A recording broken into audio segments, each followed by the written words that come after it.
علامہ اقبال سے معذرت کے ساتھ جنرل پرویز مشرف کا ایک پسندیدہ شعر آپ کو سنا رہا ہوں۔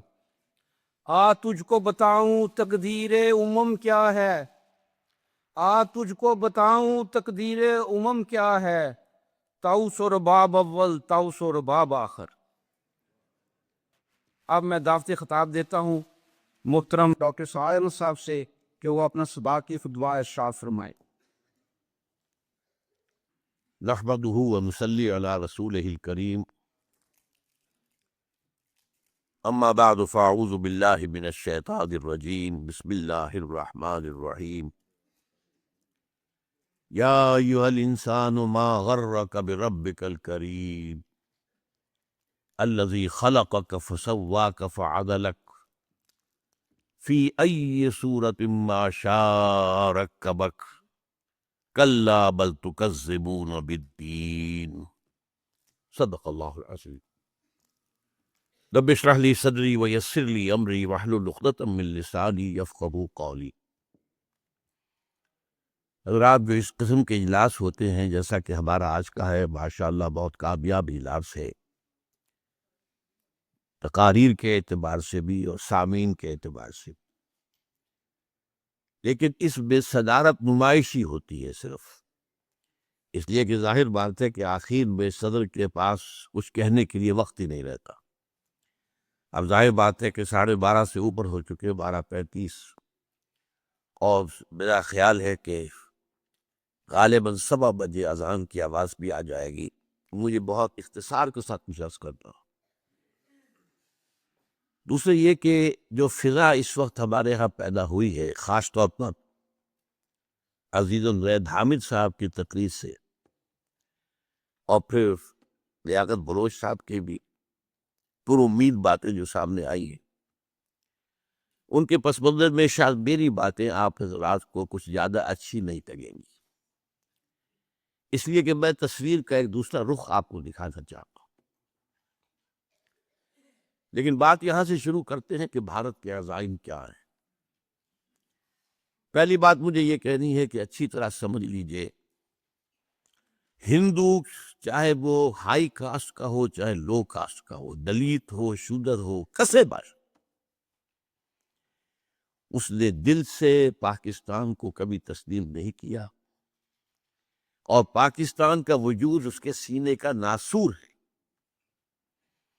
بھارت ماتا کا تقدس اور اس کے ٹکڑے کروا دینا یہ جرم عظیم ہے ان کی مستی کا، اور یہ گویا کہ جو بھی پاکستان کے خلاف جارحیت کے عزائم ہیں، یہ بالکل اس شعر کے مطابق ہے کہ نیش اقرب ناز پے کین است، اقتضائے طبیعت تشرین است۔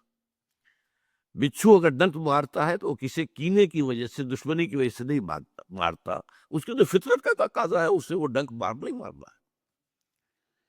اب اس کو ذرا یاد کیجئے، اگرچہ نہرو اور پٹیل نے پاکستان کے قیام کو منظور کر لیا تھا، گاندھی سے ڈرتے تھے اور ماؤنٹ بیٹن سے کہا تھا جاؤ تم باپو کو تم راضی کرو، ہماری جرات نہیں ہے کہ جا کر باپو سے کہہ سکیں کہ ہم تقسیم مانتے ہیں۔ لیکن ان کی اسکیم کیا تھی؟ پاکستان کے پیدا ہوتے ہی ختم کرتے تھے۔ اس وقت پاکستان کے ریزروز جو روکے گئے، ہتھیار روکے گئے، بالکل پیرالائز کرنے کی کوشش، ویسٹ پنجاب سے ہندوؤں کا انخلا کرایا گیا، خود کرایا گیا۔ یہاں وہ اس قسم کے فسادات بالکل نہیں ہوئے تھے جو ایسٹ پنجاب میں ہوئے، تاکہ یہاں کا جو کیونکہ تجارت اور صنعت وغیرہ تو ہندو کے پاس ہے، یہ تو کولیپس کر جائے گا۔ اور پھر یہ ہے کہ ادھر سے جو سیلاب آیا جو مہاجرین کا، تو اس سب سے انہیں توقع تھی کہ پاکستان فوراً ختم ہو جائے۔ اللہ کا بڑا فضل و کرم ہوا، بڑا فضل و کرم ہوا، بڑا فضل و کرم ہوا۔ اس نے ایسے حالات پیدا کیے، اس نے معجزے سے ہی قائم کیا تھا، اور معجزے کے ساتھ ہی اس وقت بھی ان حالات کے اندر بھی جو نہایت نامساعد تھے، اللہ نے پاکستان کو قائم رکھا۔ لیکن ایک دوسری اسکیم گاندھی کی تھی۔ گاندھی گڑ دے کر مارنا چاہتا تھا۔ آپ کو معلوم ہوگا کہ گاندھی نے پاکستان کے فنڈز اور پاکستان کے حصے کا اسلحہ وہاں سے جاری کروا کر پاکستان پہنچانے کے لیے مرن برت رکھا، اور تب مجبور کیا نہرو اور پٹیل کی حکومت کو کہ وہ اثاثے بھی ادا کرے۔ لیکن یہ سب کس لیے تھا؟ تاکہ مسلمانوں نے پاکستان کے دلوں کے اندر ایک نرم گوشہ اپنے لیے پیدا کر لے۔ اس کے بعد اگلی اسکیم اس کی کیا تھی؟ واگا سے داخل ہو کر پیدل یاترا کرتا ہوا کراچی جانا تھا، پورے پاکستان کو وہ محبت کا پیغام دے کر، وہ جو وہاں سے محبت کے لیے اپنے دلوں کے اندر پیدا کر لی تھی گنجائش، تو گویا کہ گڑ دے کر باندھنے کا پروگرام اس کا تھا۔ یہ بھی اللہ ہی کا فضل ہے کہ گوڈسے کے ہاتھوں اس کی موت واقع ہو گئی، ورنہ یہ ہے کہ بہرحال گاندھی جس قسم کا لیڈر تھا اور اس کے جو بھی اثرات ہو سکتے تھے جو پاکستانیوں پر اس وقت پڑے تھے، تو اس کے اندر اس بات کا امکان تھا۔ بہرحال اس کے بعد جو صورتحال رہی ہے ہمارے ہاں، وہ میں ایک واقعہ آپ کو سناتا ہوں۔ میں 1953 میں اسلامی جوی طلبہ کے ناظم اعلیٰ تھا۔ اس وقت جو ایک تحریک چلی تھی، ختم النبوت تحریک، اور بڑے فسادات پنجاب میں ہوئے تھے۔ اس زمانے میں خواجہ ناظم الدین وزیر اعظم تھے، وہ یہاں آئے تھے دورے پر، تو میں جمعیت کا ایک وفد لے کر ان سے ملا گورنر ہاؤس۔ پہلے تو کچھ موجودہ حالات ملکی پر بات ہوئی، پھر میں نے ان سے کہا جناب یہ میڈو کس بلا کا نام ہے؟ یہ جو آپ ڈیفنس پیکٹ کر رہے ہیں، کن چیزوں میں آپ پاکستان کو باندھ کر جانا چاہتے ہیں؟ مجھے اب بھی ان کا چہرہ بھی یاد ہے پوری طرح، اس کی شرافت۔ کہتے دیکھیے یہ آپ لوگوں کی بات نہیں، یہ آپ طالب علم ہے، آپ کا ہی کام نہیں ہے۔ میں ذرا شوق تھا ابتدا ہی سے، میں نے کہا جناب آپ ہمیں باندھ کر چلتے بنیں گے، ملک تو ہم نے سنبھالنا ہے، تو ہمیں بتائیے۔ اچھا، ایک جملے پہ اچھا، اور دو جملے میں آپ کے سنا رہا ہوں۔ دیکھیے پنڈت جی تو نہیں چاہتے نا کہ پاکستان رہے، پنڈت جی، پنڈت نہرو، اور دیکھیے ہم اکیلے تو ان کا مقابلہ نہیں کر سکتے نا۔ سورہ کبریٰ سے نتیجہ نکال لیجیے، دو جملوں میں پوری پالیسی تھی اور پوری سادگی سے انہوں نے بیان کر۔ وہ ہماری مجبوری تھی کہ ہم امریکہ کی گھڑے کی مچھلی، اور ظاہر بات ہے اس وقت امریکہ کو ضرورت تھی، کنٹینمنٹ اور USSR کی پالیسی تھی۔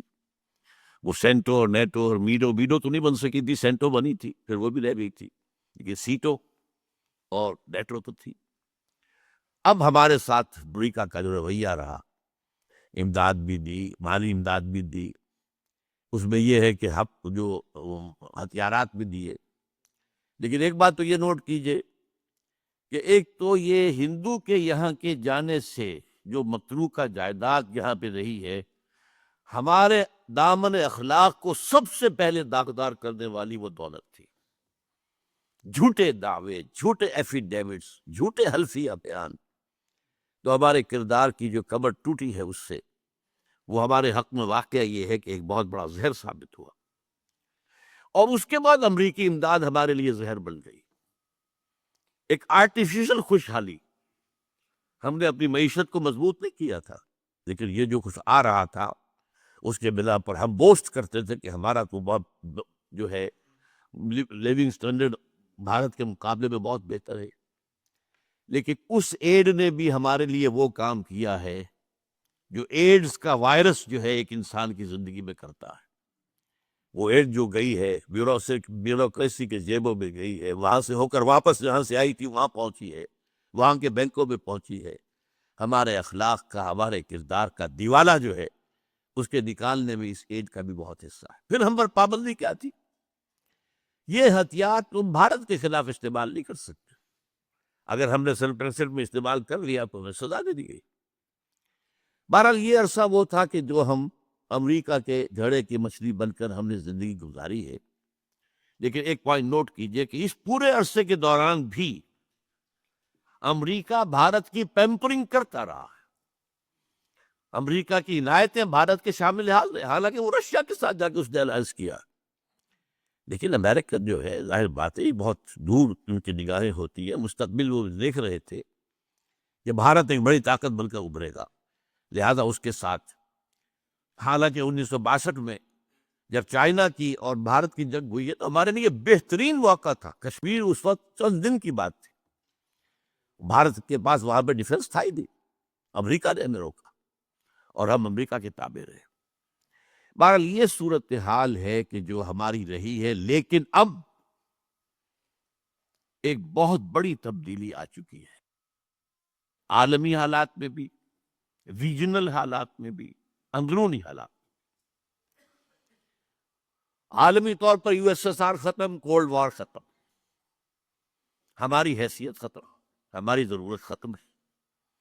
یو ایس ایس آر کو آخر میں ڈسمینٹل کرانے کا کام بھی ہم سے کروا لیا، ہم نے اپنے لیے کیا۔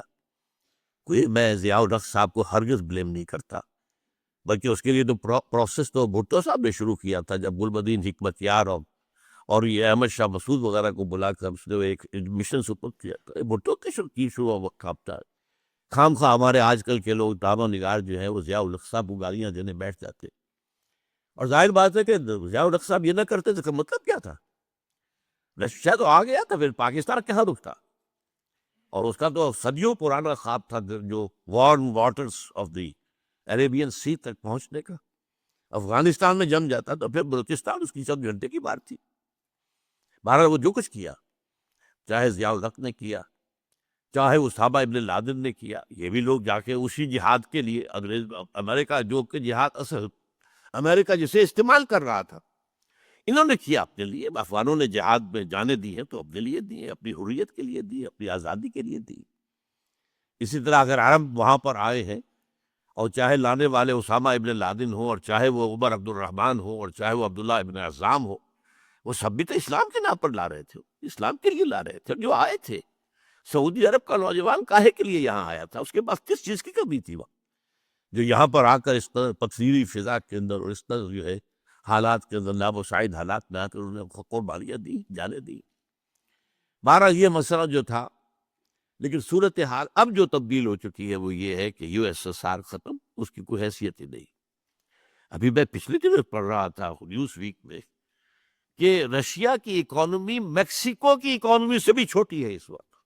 میں تو حیران ہوا، میرا تو خیال تھا اس کے پاس بڑے ذخائر جو ہے تیل کے ہیں، لیکن رشین اکانومی میکسیکو کی اکانومی سے بھی چھوٹی۔ اس کا حال یہ ہو چکا۔ لیکن اب کیا ہوا ہے؟ اب چائنا ابھر آیا ہے، اب کنٹینمنٹ آف چائنا پالیسی ہے، اب اس کا گھیراؤ کرنا ہے۔ اس میں میجر رول بہرحال بھارت کا ہوگا، جو مقابلے پر کھڑے ہونے کی سکت رکھنے والا ملک ہے۔ آبادی میں بھی تقریباً غالباً آس پاس برابر ہی ہیں، اور یہ کہ بہرحال یہاں بھی جو تعلیم، ٹیکنالوجی وغیرہ جو ہے وہ پوری اعلیٰ سطح کی موجود ہے۔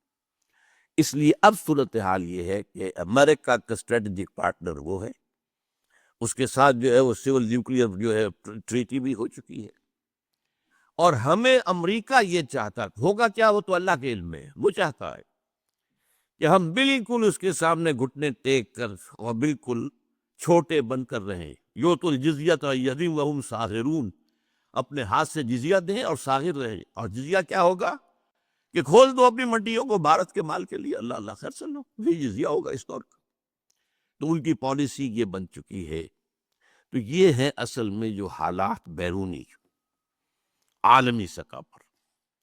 دوسری طرف ریجنل پر آئیے، افغانستان میں چونکہ الکفر ملت واحدہ، یہ نوٹ کر لیجئے، افغانستان میں وہ جو ابلیس نے کبھی دیکھا تھا، ایک خطرہ کے اندازہ کیا تھا، اقبال نے اپنی ابلیس کی مجلس شورا کی جو نظم ہے اس میں بیان کیا تھا کہ مجھے اصل حاضر کے تقاضاؤں سے ہے، لیکن یہ خوف ہو نہ جائے آشکارا شرع پیغمبر کہیں۔ یہ شرع پیغمبر تو آشکارا ہو رہا ہے۔ یہ افغانستان میں چند اسلامی احکام نافذ ہوئے اور امن ہو گیا 100%۔ ایک حکم سے پوپوئی کی کاش زیرو۔ ہمارے ہاں کے بڑے سیکولر جو ہیں، دانشور ہیں، علامہ اقبال کے صاحبزادے ڈاکٹر جاوید اقبال، انہوں نے خود کہا، کچھ دن رہ کر آئے تھے کابل میں طالبان کی حکومت کے دور میں، واپس آ کر دارالعلوم حقانیہ اکوڑا خٹک میں تقریر کی ہے، اور مجھ سے مانا کہ ہاں میں نے کہا تھا، یہ بعد میں نے پہلے اخباری افتتاح دی، پھر میں نے خود ان سے پوچھ کیا، کہا نا میں جو حالات کابل میں دیکھ کے آیا ہوں، یہ کون کہہ رہا ہے؟ جاوید اقبال کہہ رہا ہے، روشن خیال ترین ہمارے دانشوروں میں سے اور سیکولر ذہن رکھنے والے، کہ میں جو حالات دیکھ کر آ رہا ہوں افغانستان میں، کابل میں، اگر یہ چند اور مسلمان ملکوں میں بھی ایسے حالات ہو جائیں تو پوری دنیا مسلمان ہو جائے گا۔ یہ ہے وہ خطرہ افغانستان کی سرزمین سے کہ جس کی وجہ سے 9/11 کا ڈرامہ رچایا، اپنے 3,000 آدمی مروائے، 4,000 یہودیوں کو بچا لیا۔ پہلے دن کہا گیا تھا 8,000 یہاں پر مارے گئے، اس کے بعد بتایا گیا نہیں 3,800 مرے، باقی کہاں گئے؟ 42 تو کہا گیا۔ وہ معلوم ہوا وہ 42 یہودی تھے جو اس روز آئے ہی نہیں تھے، انہیں معلوم تھا۔ را کا اور نیو کالز آف امریکہ ان کا جو ہے یہ اپنا ملی ہوئی بھگت تھی، اور وہ یہ چاہتے تھے کہ جیسے سیکنڈ ورلڈ وار میں پرل ہاربر کے واقعے کے بعد امریکہ جو ہے پوری طاقت کے ساتھ آ کر کودا تھا میدان جنگ میں، تو امریکہ نیڈز اے پرل ہاربر، یہ ان کے یہاں باقاعدہ مقالات لکھے گئے۔ وہ پرل ہاربر انہوں نے خود کروا کے اور پھر افغانستان پر جو فوج کشی کی ہے اور جو طالبان کی حکومت کو ختم کیا ہے، لیکن انہیں نظر آ رہا ہے کہ یہ یہاں پر جو جذبہ ہے وہ کبھی ختم ہونے والا نہیں۔ وہ اور ہمارا علاقہ، یہ جو پختونستان والا علاقہ سمجھ لیجئے، ہمارا بھی جو پختون علاقہ ہے، اس کے بارے میں ایک بہت بڑے مصری دانشور شکیب ارسلان نے یہ لکھا ہے۔ میں حیران ہوتا ہوں کہ وہ مصری ہیں، انہیں ہمارے حالات کا ایسا کیسے اندازہ تھا۔ مولانا عالمیہ صاحب نے اپنی کتاب میں کوٹ کیا، اس نے کہا تھا کہ یہ جو 2 پہاڑی سلسلے چلتے ہیں، یہ جو چھت کہلاتی ہے پامیر کی سطح مرتفع، یہاں سے ادھر پہاڑ جا رہا، ادھر پہاڑ جا رہا، ادھر پہاڑ جا رہا، ادھر جا رہا ہے، تو ایک ہمالیہ ہے جو وہاں سے چلتا ہے ساؤتھ ایسٹ کی طرف، اور ایک کوہ ہندوکش ہے جو وہاں سے چلتا ہے ساؤتھ ویسٹ کی طرف۔ ان دونوں کے درمیان جو ٹرائنگل ہے، یہ ٹرائنگل کا بیس میں بتا رہا ہوں، یہ ان کی کوٹیشن میں نہیں ہے، وہ ہے مالاکنڈ کا پہاڑ، یہ ٹرائنگل بنتی ہے۔ بیس یہ ہے، ادھر سے ہمالیہ، ادھر سے کوہ ہندوکش۔ اس خطے میں جو قوم آباد ہے، شکیب ارسلان کہتے ہیں اگر پوری دنیا میں اسلام کی نبضیں ڈوب گئیں تب بھی اس خطے میں اسلام کی نبضیں چلتی رہے۔ تو یہ علاقے ہیں، ان سے خطرہ ہے، اسی لیے یہاں وہ اپنا پورا مضبوط اڈا بنانا چاہتے ہر صورت۔ ابھی کہا گیا کہ تو ہم کئی جنریشن تک رہیں گے یہاں، یہ جنگ تو کئی جنریشن تک رہے گی۔ اور یہاں پر نوٹ کیجئے کہ الکفر ملت واحدہ کا ثبوت کیا ہے۔ افغانستان کے خلاف رشیا بھی ان کی پیٹھ تھپکتا ہے، افغانستان کے خلاف چائنا بھی وہ ان کی پیٹھ تھپک رہا ہے، بلکہ وہاں اپنی فوج بھیجنے کو تیار ہے۔ اسے بھی اندیشہ ہے یہ مسلم فنڈامنٹلزم جو ہے، اگر افغانستان اور پاکستان کے علاقے سے نکلتا ہے تو سنگھ یہاں جیسا بڑا میرا صوبہ، بہت بڑا علاقہ، آپ کو تو نہیں یاد ہوگا اکثر کو، ہم شروع میں جب پڑھا کرتے تھے روسی ترکستان، چینی ترکستان، 2 ترکستان تھے یہ روسی ترکستان کے جو ہے سب سمرقند اور بخارا جیسے شہر، اور یہاں کاشغر، اور اقبال نے کہا ہے ایک ہو مسلم حرم کی پاسبانی کے لیے نیل کے ساحل سے لے کر تا بخاک کاشغر، یہ کاشغر وہاں ہے، اور وہ مسلم تہذیب کا بہت بڑا گہوارہ، انہیں خطرہ ہے۔ تو اس وقت صورتحال یہ ہے کہ الکفر ملت الواحدہ کی حیثیت سے افغانستان کے اندر ہر حالت میں انہیں جو ہے اپنے قدم جمائے رکھنے ہیں، اور اس کے لیے جو بھی کچھ انہیں کرنا پڑا وہ کرنے کو تیار ہو۔ تیسری ڈائمنشن اور ہے جس کا ذکر کیا تھا عزیز امجد حامد صاحب نے، یہ جو یہودیوں کا نقشہ چل رہا ہے 1897 سے شروع ہوا، وہ جو protocols of the elders of the Zion, اور 20 سال کے اندر اندر انہوں نے سلطنت عثمانیہ کی دھجیاں بکھروا کر، اور یہ کہ بالفور ڈیکلریشن 1917 کا حاصل کر لیا برطانیہ کے ذریعے سے، اور پھر 20 سال کے اندر 21 سال میں اسرائیل قائم ہو گیا۔ وہ جو نقشہ ہے یہودیوں کا، وہ عالم پوری اس گروہ کے اوپر اپنی فینینشل امپائر چاہتے ہیں، لیکن ایک بڑا رقبہ جو ہے عرب ممالک کا، وہاں وہ اپنی واقعتاً ایک اسٹیٹ چاہتے ہیں، پوری دنیا پر حکومت عثمانی میں نہیں۔ پوری دنیا پر تو یہ ہے کہ وہاں پر لوگ کام کریں، انہیں گوئمز اور جنٹائز ہے، بس حیوان بنا دو انہیں، وہ کام کریں، اور ان کی کمائی کا جو ہے ملائی اس کی ہم کھینچتے رہیں گے IMF کے ذریعے سے اور ورلڈ بینک کے ذریعے سے، بس یہ اس کے لیے تو یہی ہے financial empire, not direct occupation.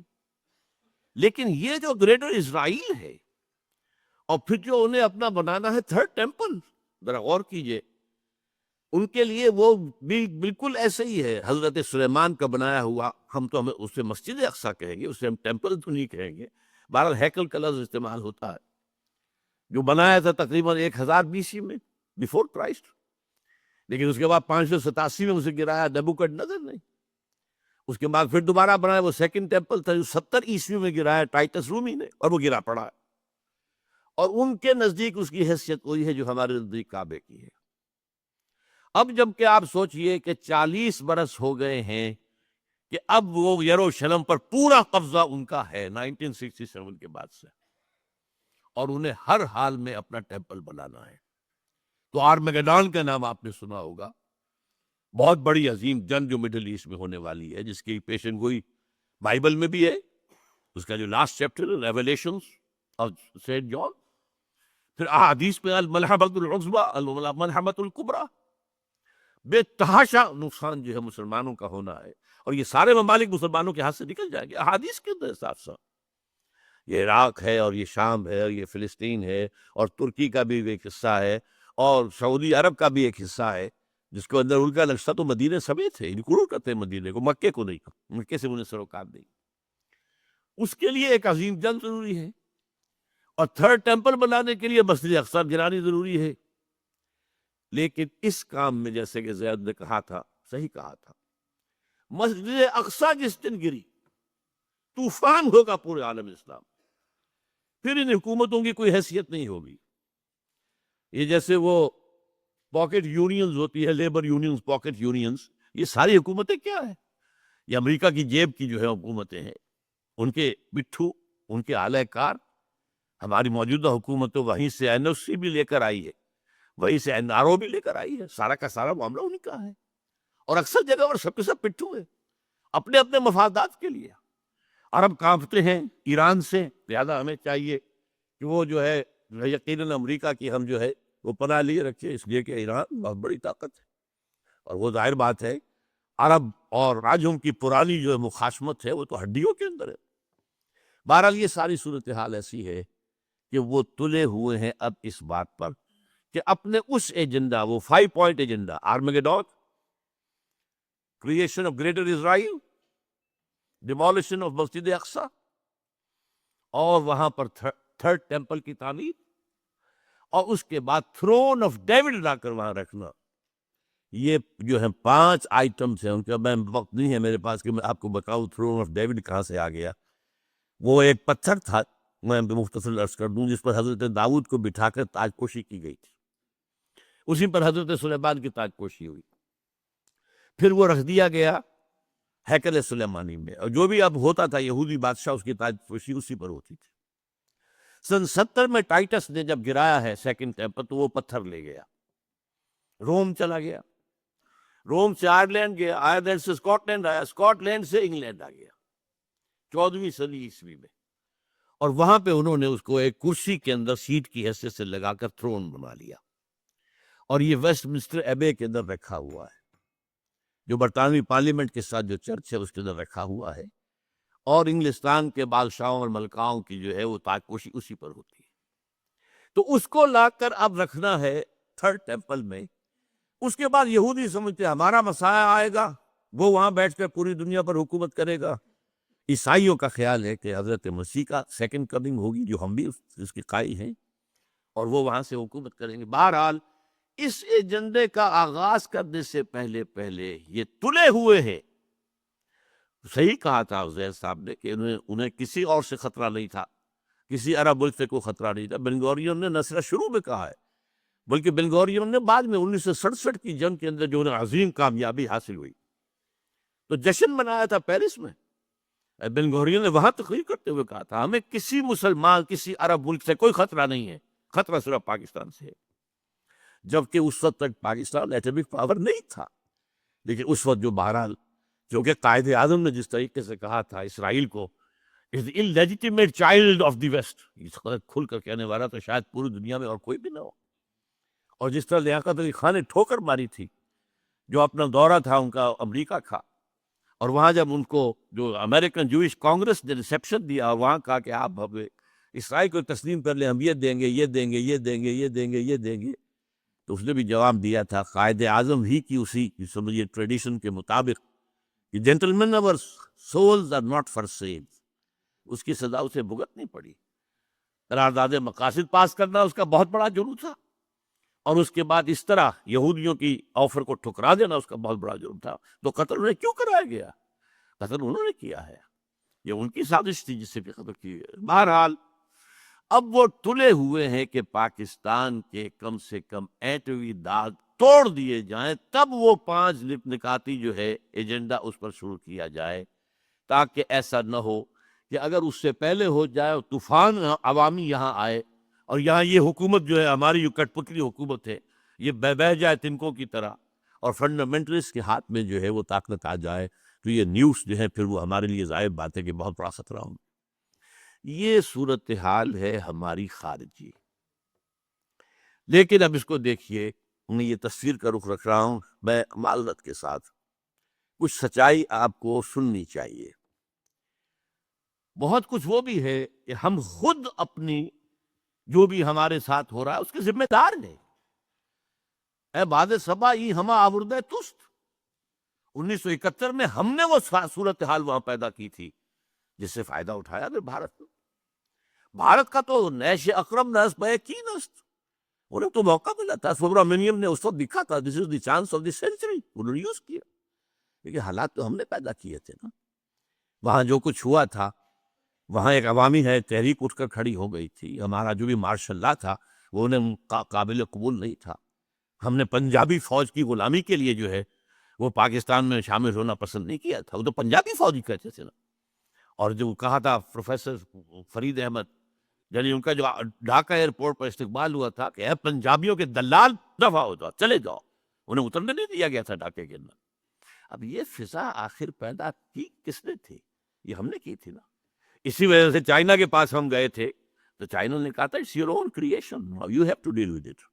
یہ تو آپ لوگوں نے کہ اپنے جو ہیں کرتوت آپ کے ہیں، اب اس کو سنبھالنا آپ ہی کو پڑے گا، وہ اس کو آنے کے لیے تیار نہیں ہوا۔ تو صورتحال یہ ہے کہ ہم اپنے حصے کو دیکھیں کہ جو ہمارا جرم ہے، اور اس میں نے آج جو آیت پڑھی ہے وہ یہ ہے کہ اللہ تعالیٰ کی طرف سے معجزے آتے ہیں، آتے رہے ہیں، لیکن اللہ کی شان غفاری اور رحیمی پر دھوکہ نہیں کھانا چاہیے۔ ایک وقت آتا ہے کہ اللہ تعالیٰ رسی کھینچ بھی لیتا ہے، پھر سزا بھی دیتا ہے۔ ان بطش ربک لشدید، تمہارے رب کی جو پکڑ ہے وہ بھی بہت سخت ہوتی ہے۔ ہاں وہ مہلت بھی دیتا ہے، وہ کریم بھی ہے، وہ غفور بھی ہے، وہ ستار بھی ہے، وہ ودود بھی ہے، وہ رؤوف بھی ہے، لیکن شدید العقاب بھی ہے، شدید الانتقام بھی ہے، وہ انتقام بھی لیتا ہے۔ انا من المجرمین منتقمون۔ اب ہمارے ہاں ہوا کیا ہے، ہمارا اصل مرض کیا ہے جس کو سمجھنا چاہیے، خدا کے لیے سمجھیے۔ دیکھیے ہم نے یہ ملک لیا تھا اللہ سے معجزے کے طور پر، اللہ نے ہمیں دیا۔ یہ اب اس کی تفسیر میں نہیں جا سکتا، میری کتاب سن 85 میں نے لکھی تھی استحکام پاکستان، میں نے ثابت کیا 100% معجزہ، کوئی حالات تھے ہی نہیں پاکستان کے بننے کے۔ یہ سمجھا گیا تھا یہ تو بارگیننگ کے لیے مسلم لیگ نے ایسی بات کہہ دی، اور کہاں کا سوال پیدا ہوتا ہے وہ ہندوستان کی تنصیب کا۔ لیکن بہرحال اللہ نے دیا ملک، ہم نے دیا تھا کیوں؟ اے اللہ ہمیں ہندو اور انگریز کی غلامی سے نجات دے، ہم تیرے دین کا بول بالا کریں گے۔ What did we do actually؟ اس میں کسی شخص کو چھوڑ دیجئے، جماعتوں کو چھوڑ دیجئے، بہرحال پوری قوم کا جرم ہے، پوری قوم کا جرم۔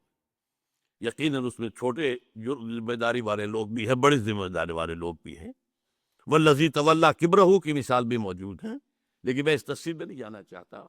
بٹ دی فیکٹ ریمینز، 61 برس کہاں ہے وہ اسلام؟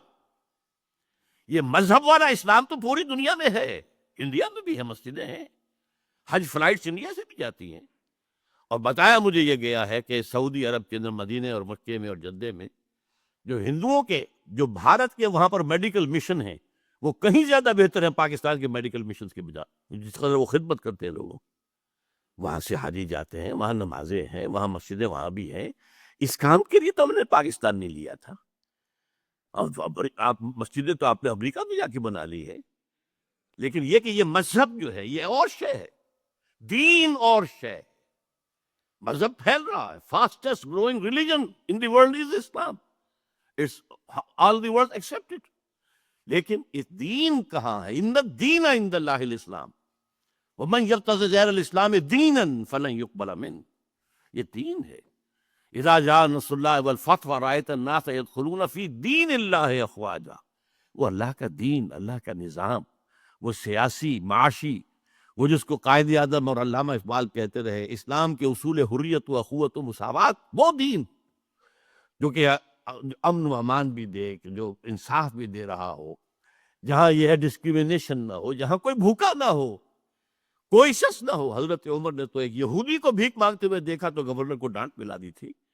یہودی بوڑھا بھیک مانگ رہا تو اس نے کیسے اس کو، یہ تم جب جوان تھا تم اس سے جزیہ لے رہے تھے اور تم نے سڑک پر کھڑا کر دیا اس کو بھیک مانگنے کے لیے، اس کا وظیفہ مقرر کرو. وہاں یہ تھا کہ اگر کتا بھی اگر بھوکا مر جاتا ہے فرات کے کنارے یا دجلہ کے کنارے، عمر ذمہ داروں کا قیامت کے دن. وہ نظام، دنیا تو اس نظام کے لیے چشم برا بیٹھی ہوئی ہے، دیکھنا چاہتی ہے. اس لیے کہ وہ نظاموں کا کلیش جو تھا وہ ایک گویا کہ ختم ہوا، ایک اعتبار سے کمیونزم کی موت واقع ہو گئی. اب وہ جو کیپٹلزم دوبارہ آیا، گلوبلائزیشن کی شکل میں آ رہا ہے، اس کا بھی رد عمل ہوگا، اور ہے وہاں ہو رہا ہے. آپ کو معلوم ہے ڈیووس ہو یا کہیں اور ہو، یا جو واشنگٹن میں جہاں معاملہ ہوا تھا پہلے ورلڈ ٹریڈ آرگنائزیشن کا، تو وہاں ظاہر کسی نے کی ہے. عالم اسلام میں تو کسی کو پتہ ہی نہیں کہ وہ جو فائنینشیل جو ہے ایک امپائر کیسے قائم ہو رہی، کس طریقے سے آگے بڑھ رہی، کیسے کیسے معاہدے ہو رہے ہیں. پوری دنیا جو ہے وہ اپنا بیج نہیں پیدا کر سکے گی، بیج لینے پڑیں گے ہم سے، ملٹی نیشنل سے. ہم نے ڈیولپ کیے ہیں یہ سارے جینیٹیکلی جو چینج ہیں، جس سے کہ اب پہلے کتنے من گندم لے لیتے تھے ایک بیگھے سے یا ایک ایکڑ سے، اب کتنا لے رہے ہو؟ پہلے کتنے جا بنے، اب ہم نے بنایا نا، ہم نے یہ لہٰذا ہماری رائلٹی ہے، you will have to purchase. اور ہم دیں گے وہ بیج جو بس ایک فصل دے گا، اس سے جو گندم ہوگی وہ بیج کے طور پہ کام نہیں کر سکے. اس طریقے سے جو دجال کے بارے میں ہے کہ رزق کے خزانے اس کے قبضے میں آ جائیں گے، جو اس کی بات مانے گا صرف اس کو رزق ملے گا، باقی کسی کو رزق نہیں ملے گا. تو یہ ساری صورتحال اس وقت جو ہے ایسی ہے کہ معاملہ ہمارا جو ہے اندرون خانہ، ہم نے اللہ سے خلاف ورزی کی، اپنے وعدے کی، ہم نے غداری کی، اور اس کی سزا ملی ہے ہمیں، وہ نوٹ کیجئے. قرآن مجید میں ہے سورہ توبہ میں، یہ 75 76 77 3 آیتیں ہیں. مدینے کے منافقین کی ایک خاص قسم کا ذکر ہے. وَمِنْهُمْ مَنْ آحَدَ اللَّهَ لَئِنْ آتَانَا مِنْ فَضْلِهِ لَنَصَّدَّقَنَّ وَلَنَكُونَنَّ مِنَ الصَّالِحِينَ فَلَمَّا آتَاهُم مِنْ فَضْلِهِ بَخِلُوا بِهِ وَتَوَلَّوْا وَهُمْ مُعْرِضُونَ فَعَاقَبَهُمْ نِفَاقًا فِي قُلُوبِهِمْ. ان میں وہ لوگ بھی ہیں جنہوں نے اللہ سے عہد کیا تھا کہ اگر اللہ ہمیں غنی کر دے تو ہم خوب صدقہ و خیرات کریں گے اور خوب جو ہے نیک لوگ بن جائیں گے. پھر اللہ نے غنی کر دیا تو اب بخل سے کام لیا، اب وہ تجوریوں میں تالے لگا دیے اور وہ رخ میں موڑ لیا، پیٹھ موڑ لی ہم سے. اس کی سزا کے طور پر ہم نے ان کے اندر نفاق کا روگ پیدا کر. آج پاکستان کی ایک پوری قوم اس سزا کے اندر مبتلا ہے. انسان پوری اس وقت دنیا کی منافق ترین قوم پاکستانی قوم ہے. اب اس نفاق کی کیا کیا شکلیں ہیں؟ نفاق باہمی. اب وہ قوم کہیں نہیں ہے، ڈھونڈ اب اس کو چراغ رخ زیبا لے کر. وہ جو قوم ہوتی تھی، وہ جو 45 46 47 میں قوم، وہ کہاں ہے؟ اب تو قومیتیں ہیں، اب تو عصبیتیں، صوبائی عصبیتیں ہیں. اگر قوم ہوتی تو آج تک کالا باغ ڈیم نہ بن چکا ہوتا. کس کو معلوم نہیں تھا کہ کس قدر اہم ہے، کتنا ضروری ہے ہماری معیشت کے لیے. لیکن نہیں، سندھی کو گوارا نہیں ہے، کوئی پشتون کو گوارا نہیں ہے. ایک قوم ہم نہیں ہے. اب قومیتیں، عصبیتیں ہیں، نسلی ہیں، لسانی ہیں، مذہبی ہیں، تفرقہ مذہبی. نمبر 2، اخلاق کا زوال، جس نے کہ فرمایا حضور نے منافق کی 3 نشانیاں ہیں. جب بولے جھوٹ بولے، وعدہ کرے خلاف ورزی کرے، کہیں امین بنایا جائے تو غبن کرے اور خیانت کرے. یہ 3 چیزیں ہیں، یارڈ سٹک لے کر ناپ لیجیے اپنے معاشرے کو. اس معاشرے میں جو جتنا بڑا ہے اتنا ہی بڑا جھوٹا ہے، جو جتنا بڑا ہے اتنا ہی بڑا وعدہ خلاف ہے۔ آج آپ کا بادشاہ وہ ہے جو کہتا ہے وعدے وعدے کیا شرط ہوتی ہے، کیا چیز ہوتی ہے؟ یہ تو صرف جو ہے کہنے کی باتیں ہوتی ہے۔ بادشاہ ہے آپ کا، اور میں اس کو برا نہیں کہتا، میں کہتا ہوں اعمالکم ومالکم، حدیث سنائی تھی آپ کو زید صاحب نے۔ ہمارے اپنے اعمال ہیں جو ہمارے اوپر جو ہے حکمران بن گئے ہیں۔ یہ کردار، یہ ہے ہمارا انڈیکس، علامت ہے اس قوم کے کردار کی۔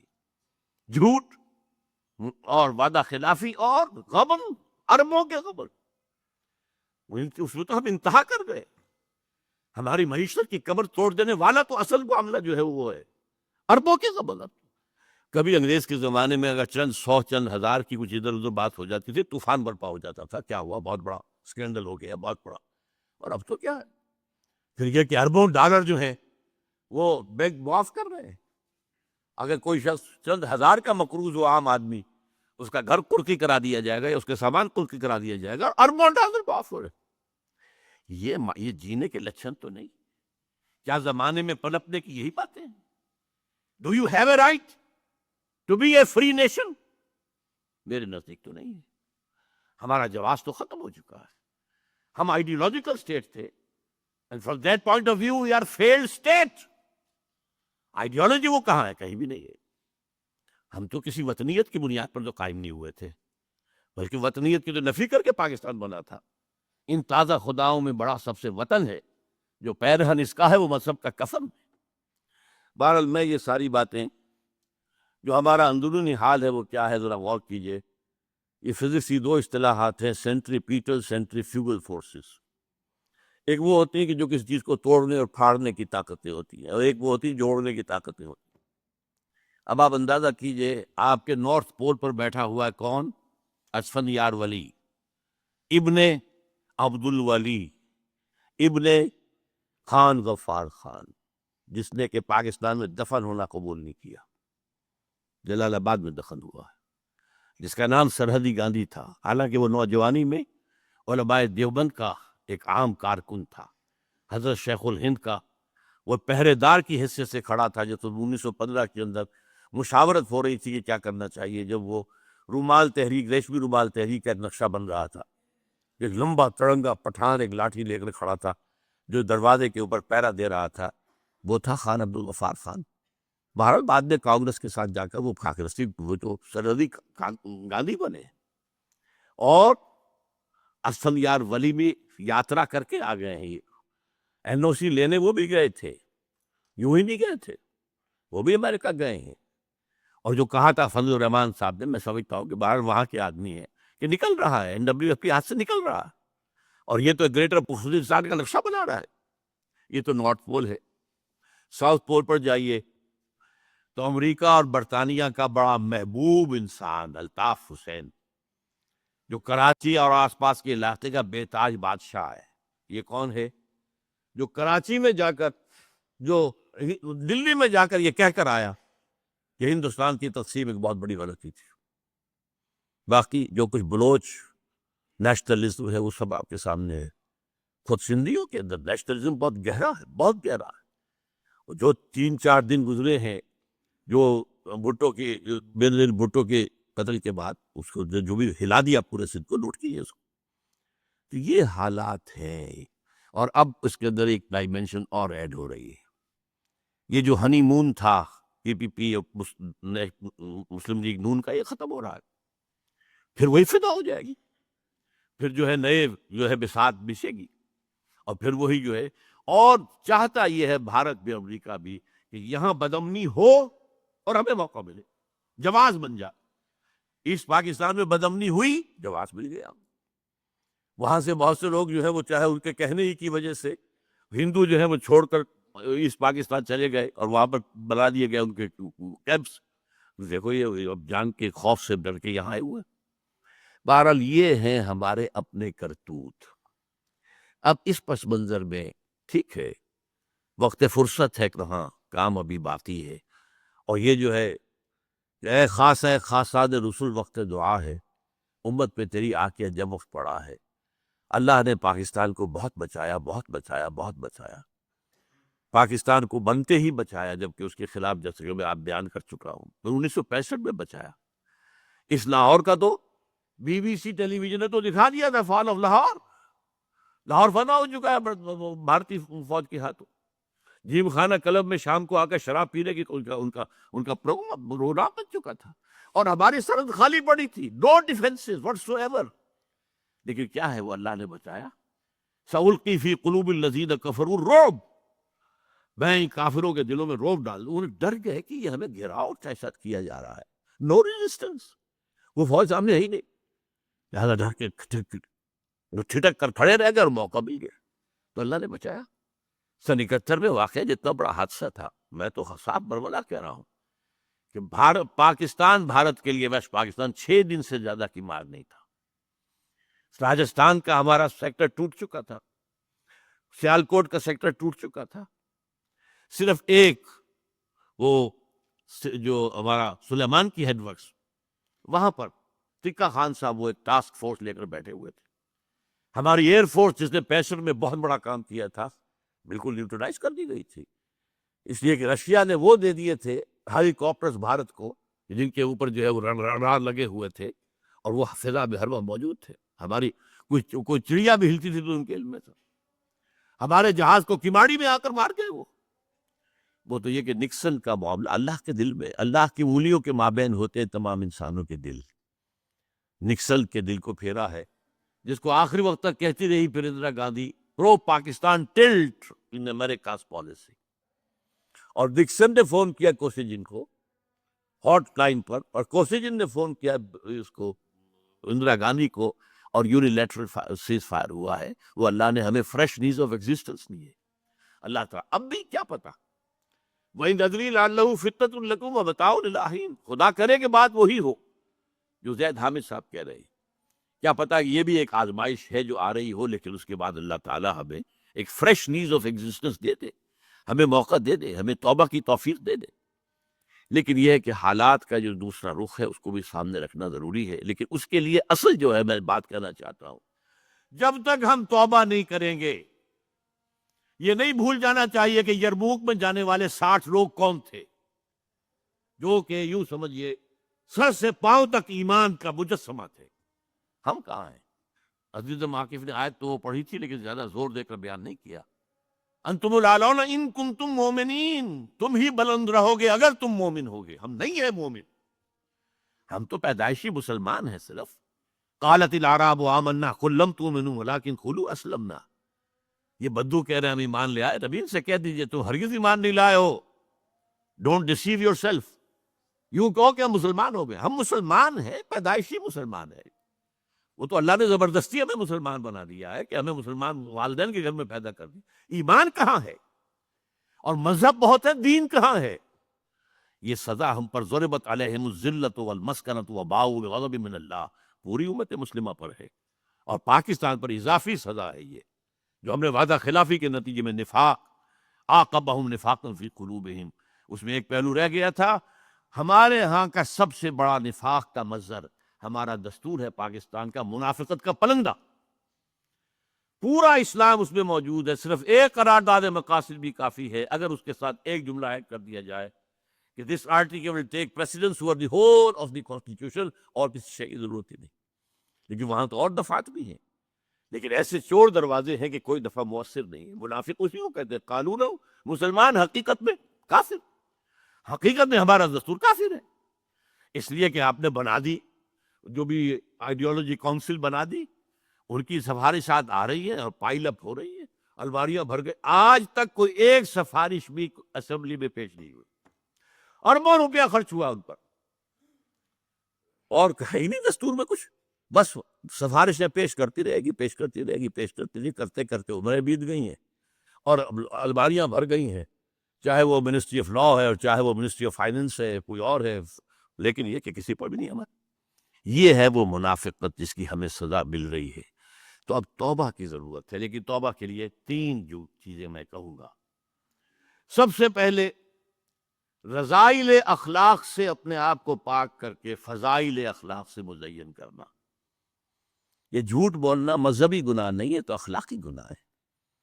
وعدہ خلافی صرف مذہبی بات نہیں ہے، یہ تو ایک اخلاقی بات ہے۔ ہمارا کسی کو تہمت لگا دینا، کسی کے ساتھ سوء ظن کا معاملہ کرنا، خام خط، یہ سارے اخلاقی رذائل ہیں۔ پیٹھ پیچھے برائی کرنا، غیبتیں کرنا، ان سے دامن چھڑا ہے۔ نمبر 2، شریعت پر جتنا بھی ممکن ہے عمل کرنا، لازماً عمل کیے گا۔ وہ حصے ہیں جن پر عمل نہیں کر سکتے جب تک یہاں انقلاب نہ آئے اور اسلامی حکومت قائم نہ ہو جائے۔ چور کا ہاتھ تو نہیں کاٹ سکتا، نہ میں کاٹ سکتا ہوں نہ آپ کاٹ سکتے ہیں۔ کوئی اور دوسری بعض سزائیں بھی جو ہیں، رجم کی سزا تو کوئی یہاں پہ نافذ نہیں کر سکتا، بلکہ یہ کہ کوڑے بھی لگانے کی سزا بھی دینے کی جو ہے وہ میرے پاس آپ کے پاس اختیار نہیں۔ لہذا یہ ہے کہ لیکن جس چیز پر امکان ہے، سب سے بڑی بات میں کہتا ہوں، پردہ اس ملک کے اندر کوئی ابھی تک مصطفیٰ کمال پاشا نہیں آیا جس نے کہ پردہ زبردستی ادھر ختم کرایا۔ پھر جنہوں نے ختم کیا خود کیا ہے نا، یہ ان کی اپنی کارروائی ہے، اپنی کارستانی ہے، دے آر ذمہ دار۔ سود سے، انڈائریکٹ سود سے کوئی نہیں بچ سکتا، ڈائریکٹ سود سے تو بچے۔ ایک نمبر 3 یہ کہ عزم کریں کہ اب ہمیں اس ملک کے اندر اسلامی نظام قائم کرنا ہے۔ یہ عزم، یہ در حقیقت یہ ہے توبہ، ورنہ توبہ کی تسبیحیں پڑھنے سے توبہ نہیں ہوگی، توبہ کا ہفتہ منانے سے توبہ نہیں ہوگی، توبہ کے اجلاس کرنے سے توبہ نہیں ہوگی۔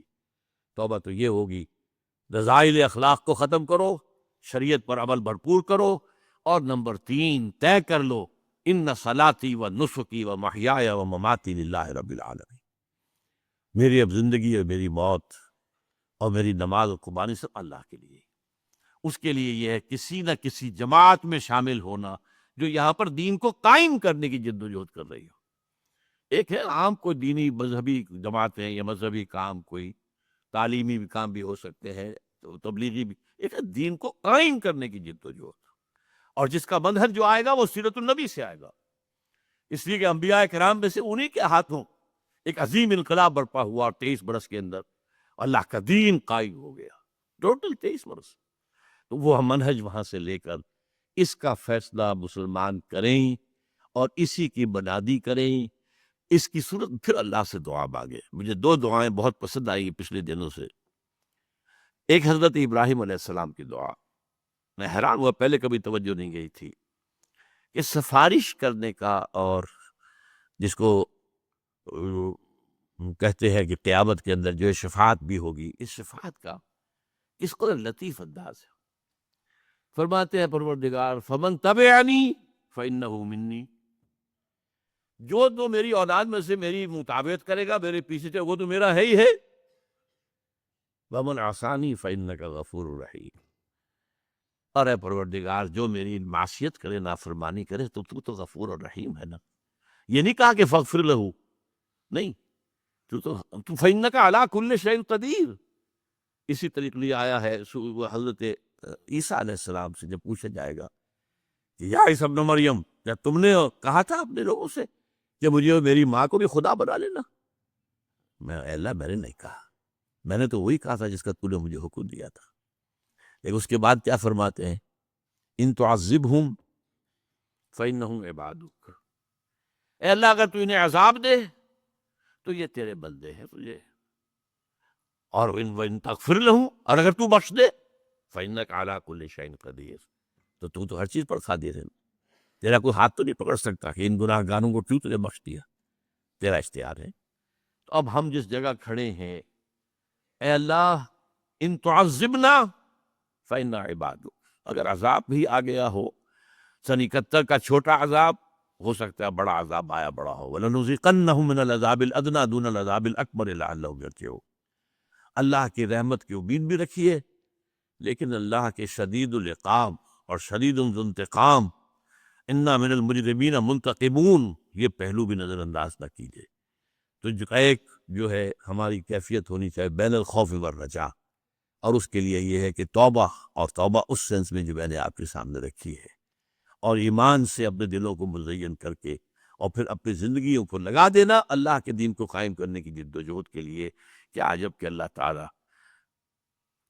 ان ادری لعلہ فتنۃ لکم ومتاع الی حین، اللہ تعالیٰ ہمیں اور مہلت دے دے، ہمیں موقع دے دے، اصلاح کا موقع دے دے، تو اللہ تعالیٰ سے ہمیں اس کی دعا کرنی چاہیے۔ اقول قولی ھذا واستغفر اللہ لی ولکم ولسائر المسلمین والمسلمات۔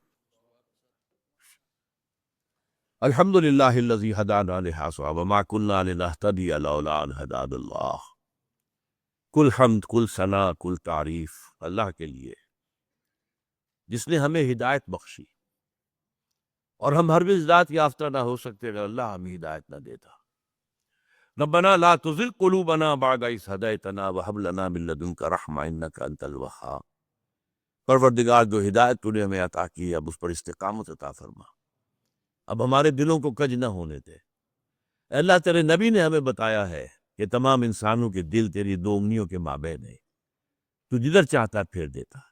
ہمارے دلوں کو ایمان سے منور فرما دے، ہمارے اندر جذبہ جہاد فی سبیل اللہ اور اپنے تن من دھن کو تیرے دین کو قائم کرنے کی جد و جہد کا ارادہ پیدا فرما دے۔ اللہم انصر من نصر دین محمد صلی اللہ علیہ وسلم من کانوا وحیث کانوا۔ اے اللہ، اپنے ہر اس بندے کی مدد فرما جو تیرے نبی کے دین کی خدمت کر رہا ہو، ہاں وہ کوئی بھی ہو، کہیں بھی ہو۔ وَاجْعَلْنَا مِنْهُمْ، اللہم اجعلنا منہم، اور اللہ ہمیں بھی ان میں شامل ہونے کی توفیق عطا فرما۔ وَاخْذُلْ مَنْ أَعْرَضَ عَنْ دِينِ محمد صلی اللہ علیہ وسلم من کانوا وحیث کانوا، اور اے اللہ ہر اس شخص کو ذلیل اور خوار اور رسوا کر دے جو تیرے نبی کے دین سے روگردانی کر رہا ہو، کوئی بھی ہو، کہیں بھی ہو۔ اور اللہ ہمیں بچا لے اس سے کہ ہم کہیں ان کے دھوکے میں نہ پھنس، ان کے پھندے میں نہ پھنس جائیں۔